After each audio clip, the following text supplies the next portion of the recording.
Hi friends, good morning and I welcome you all to this new class, and we are been talking about the water bodies in our country, and today in a special way we shall see about lakes. We already saw the different rivers in our country, the Himalayan rivers, the peninsular rivers, and the greatest river like Ganga and the Dashin Ganga. All that we have learned. And today we shall see about the famous lakes in our country. So I hope you know what is lake. It is a place where the water remains stagnant, a large area. And if the lake is very big, then it will be known as sea. So lakes are not so big. If it becomes very big, then it will be known as sea. So we shall see and take your textbook page number 22. You may be familiar with the valley of Kashmir and the famous Dal Lake, the houseboats and shikaras, which attract thousands of tourists every year. So I don't think anyone of you have gone to Jammu and Kashmir to see the famous lake there, Dal Lake. So if you go there, you may not get Dal.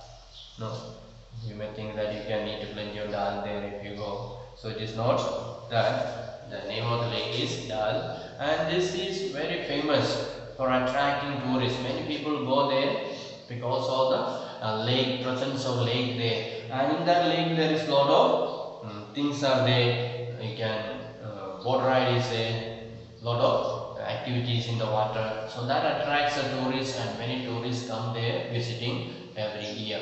So I will encourage you also to go there to visit when you are grown up, and when you have time you take a chance to go and visit this Dal Lake and spend some time there.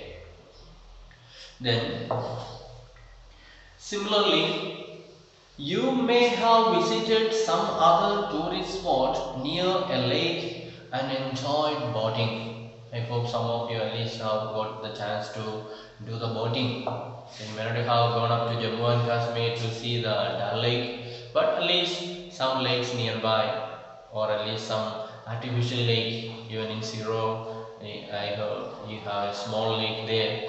So when there, boat ride and so is possible. So I hope all of you may get some chance. Some of you already might have got, and those who are not in got, at least try in the near future to have some fun in the water. But at the same time, be careful, don't get drowned. So you have to be very careful when you are in the water, when you are riding the boat, and so you should not just think that everything is okay. We have to take very utmost care, otherwise it can cause accident and so on. So always we have to be careful. So in the boat, in the lake, we can do boating or swimming and other playing other water games. Then imagine if Srinagar, Nainital and other tourist places did not have a lake, would it have been so attractive? So we said in Srinagar, because of the Dal Lake, so many people are coming there, so many tourists are coming there. Or another lake called Nainital.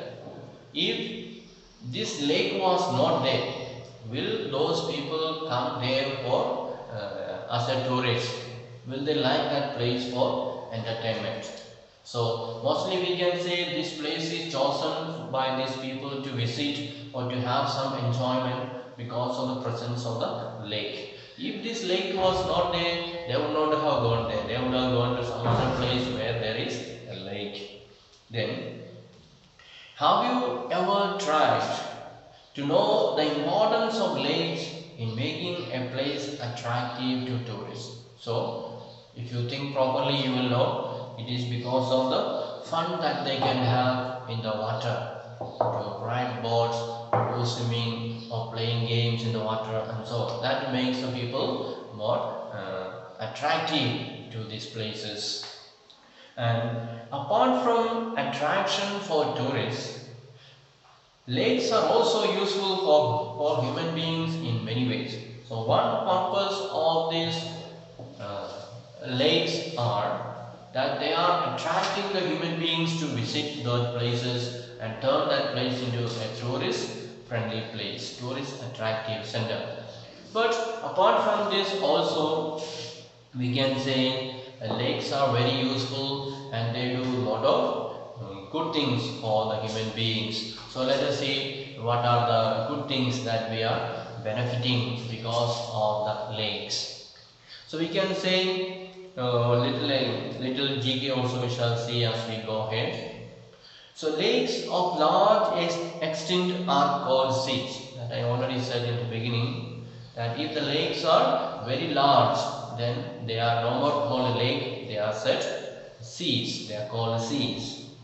Like Caspian Sea or Dead Sea or Aral Sea and so on. So these are some of the examples. They are also lakes but very huge lakes. Therefore, they are called seas, or Caspian Sea or Dead Sea and Aral Sea and so on. Dead Sea, I hope you might have known about it. It is very famous.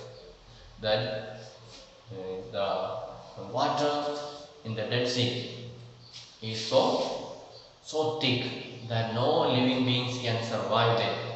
So because of that, the water is so thick and anybody falling into it, they will not just go down, they will be floating on top of it. So if you go to this lake and jump inside, or even if you don't know how to swim also, nothing will happen. You can simply jump inside and you will be floating on top because of the quality of the water. So that's why nothing can survive in that. Fish, frog, or no water animals, no water living things can survive there. Then let's see about the usefulness of lakes. So we know India has got many lakes in our country. So many lakes are there. Some of them are small, some of them are big. And these differ from each other in size and other characteristics. So all the lakes are not same. Some of them are big in size, some of them are small, some of them have got certain characteristics, some of them have got some other characteristics and so on. Then most lakes are permanent. Some contain water only during the rainy season, like the lakes in the basins of inland drainage of semi-arid regions. So we can say most of the lakes are permanent, but some lakes are there which are not permanent. We don't find water in them throughout the year. Only during rainy season these lakes will have water because they are in a dry region. The lakes that are in the dry region, they cannot contain water. During the rainy season they will be able to contain the water, and after the rain is over the water will be disappearing. That is a problem. So but there are some lakes which contain water throughout the year, and there are some of the lakes which are the result of the action of glaciers and ice sheets. So some of the lakes are formed due to activities of glacier. Glacier means you know the whole area will be covered with ice piece, single ice piece. So because of this also the land goes down because of the glacier. The land goes down, that area becomes like a deep pitch or deep valley, and that area later it will be filled with water and it turns out to be a lake. Then some of them because of formed by wind. So the wind is constantly blowing, so all this soil will be carried to another place. So constantly from the one place, especially where the soil is loose, the wind will carry away the soil little by little, and after many years that area will become very deep and that will turn out to be a lake. When the rain comes, water will fall there, water will remain there, and that will remain a lake in the future. Then some lakes are formed because of a river action. So river is flowing through this way, then it is carrying a lot of soil and the place becomes deeper and deeper. And afterwards the river may change its course. Sometimes mud will be deposited there, then the river may change its side and go to the other side. So this place will remain like a lake. Both sides are closed and the water will remain there. So it is created by a river.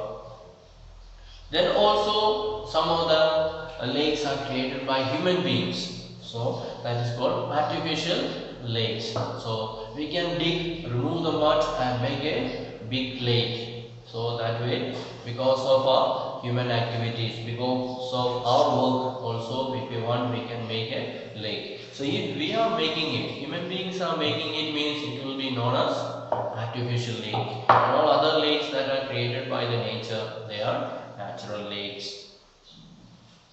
Then a meandering river across the floodplain forms cutoffs that later develop into oxbow lakes. So we said because of the river action a lake can be formed. So it is explained now how it is formed, how the river action is forming a lake. So a meandering river, meandering means in the other class also we learned that term. Meandering means turning. Some river is not always flowing straight. According to the physical features, the river will be turning, going to different directions. If there is a rock, it will be turning to the other easy side. Or if the land is high, then it will be flowing to a lower area and so on. So because of this turning river, the floodplain forms cutoff. So the floodplains are cut off. River is turning and going away. Then it will turn out to be an oxbow lakes. The other day we learned about oxbow lakes. It is in the curving. This is called oxbow lakes. So these lakes are created or formed by rivers. Then again, spits and bars form lagoons in the coastal areas. So in the coastal area also there can be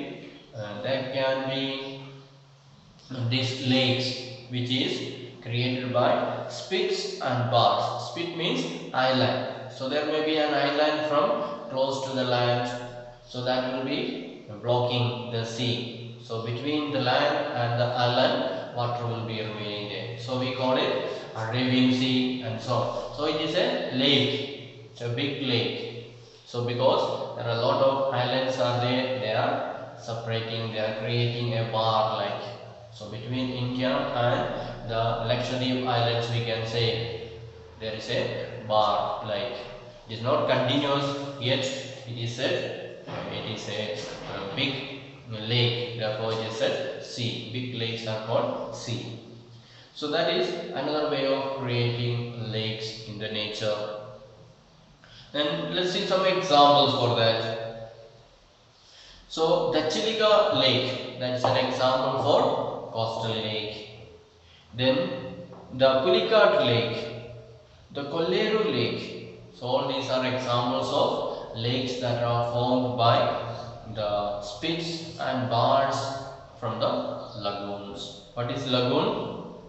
It is a shallow area. Lagoon, shallow areas. Then lakes in the region of inland drainage are sometimes seasonal. So inland, within the country also we will find lakes, but they are very often seasonal. We don't find water throughout the year. We will find water only for some time, especially during the rainy season we will find. Once the rain is over, it becomes dry and we may not find water there. Then example for this inland lake which is seasonal, Sambar Lake in Rajasthan. So in Rajasthan there is a lake called Sambar Lake, and which is a salt water lake. So the speciality of the Sambar Lake is the water in it is salt water. So it is not fresh water, therefore we cannot use it for drinking or bathing but it is used for producing salt. The water contains some water in the Sambar Lake contains contains salt water. Therefore, this water is used for producing salt. So you can underline that, which is a salt water lake. That is the Sambar Lake in Rajasthan. Then most of the freshwater lakes are in the Himalayan region. So we have some lakes are there which is containing fresh water, and where will we find them? We will find them in the Himalayan region. Other places we don't find them. And so they are glacial origin. So these lakes that are in the Himalayan region, which is having pure water or fresh water, they are of glacier origin. They originate by glaciers. Earlier we said that lakes are created by glaciers and ice and so on. So some of these lakes that are in the Himalayan region, they are formed by the glaciers, and dug out a basin which was later filled with snow melt. So because of the presence of this glacier, it will be going down, the area will be going down because of the weight of this snow. It will be going down and become like a big pit. Later the ice will be melting and water will be remaining there. So in the course of time, after many millions of years maybe, it has turned out to be a big lake. So it is all because of the presence of these glaciers there. Then for example, the Ular Lake in Jammu and Kashmir, in contrast, is the result of the tectonic activity. So one lake is there in Jammu and Kashmir, the Ular Lake. That is not because of glaciers, but it is because of this tectonic activity. What is tectonic activity? Because of the movement. Earlier we said the movement of the plates at the time of creation of different landmass. We said the plates of the earth were moving in different directions. So this lake was created because of such a movement, tectonic activity. And it is the largest freshwater lake in India. You can underline, which is the largest freshwater lake in India, the Ular Lake in Jammu and Kashmir. And in Dal Lake, Bhimthal, Nainital, Loktak and Barapani are some of the other important freshwater lakes. So we have some other lakes are there, like Dal Lake, we already said in the beginning. Then Bhimthal, Nainital, Loktak and Barapani. So Barapani is in Shillong in Meghalaya. Loktak is in Manipur. So some of the lakes are even in northeast. They are also freshwater lakes. Then apart from the natural lakes, a damming of the rivers for the generation of hydropower has also led to the formation of lakes. So if you make a dam across a big river, then the water level comes up and that area becomes like a lake. So that is artificial lake. It is not natural one, but we are just blocking the river, making a dam there so that the water level will come up, and that can be used for producing hydroelectric power. So we have many dams in our country, and all that is made by human beings in order to make the produce electricity. So one example is Guru Gobind Saga. So there is a dam is made, and it is like a lake, and the name of the lake is called Guru Gobind Saga, or it is also called Bakranangal project. So it is made in the river Bakranangal, and it is the name of a guru is given, Guru Gobind Sagar. Then lakes are great value to human beings. So we said we have so many lakes are there. Some of them are made by human beings. by making dam across the river to produce hydroelectric power. Some of them are created by natural forces, by glaciers, by ice, by tectonic activity, and so on. So all these lakes, one way or another, they try to help us. Some of them contain fresh water, some of them contain salt water. If it is containing salt water, then that water is used for producing salt. So lot of usefulness are there. Then during heavy rainfall, it prevents flooding, and during the dry season it helps to maintain or even flow of water. So this building of dams or having the lakes, during the rainy season we can send the water into the lake. So it will contain the water, it will remain. So otherwise the water will be flowing through the river and the river will be overflowing. It will be destroying the property, land, house, agriculture, everything of the people. So we can, when there is too much of water, we can store the water in the lake. And when the dry season comes, we can send out this water from the lake again for through the river for irrigation, for drinking, washing, and so on. So dam is serving us to store water, to reduce the control the flood, and at the same time use for irrigation purpose. So remember that dams are helping us to reduce flood, and it helps to maintain even a flow water in the dry season. So from the dry season we can send the water from the dam so that the flow of water will be maintained.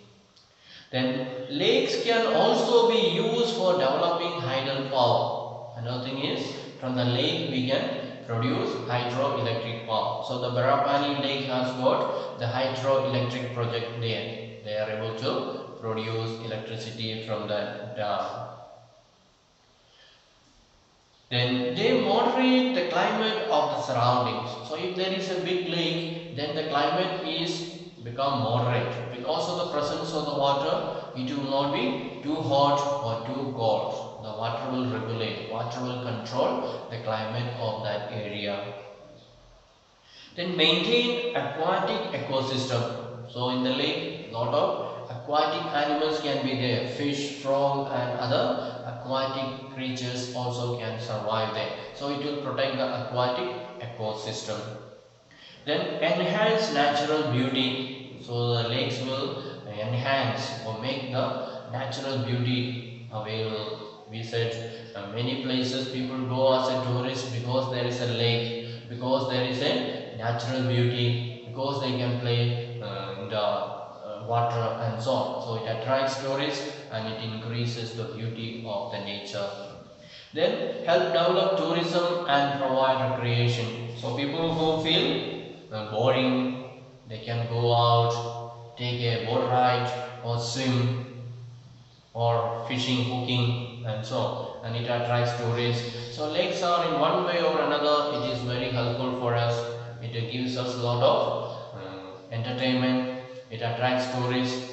It helps us to store water, reduce the flood, and it also helps us to produce electricity. It increases the natural beauty. So many things the lakes are doing. Therefore, it is our responsibility to take care of this lake. We should not pollute it. We should not go and throw all kinds of waste there. We should not send the dirty water into the lake. So then we will be spoiling the natural beauty. Instead, we should keep the surroundings clean, and we should keep the water also clean, and then it will help us, provide us a healthy environment. The climate will be normal, and we'll be able to enjoy and experience the beauty of the nature. So we shall wind up for today, and the next day we will see again about what these rivers are going to do in supporting our economy of the country. How do they help us to achieve the status of a developed nation and so on. So thank you for listening. Have a nice day.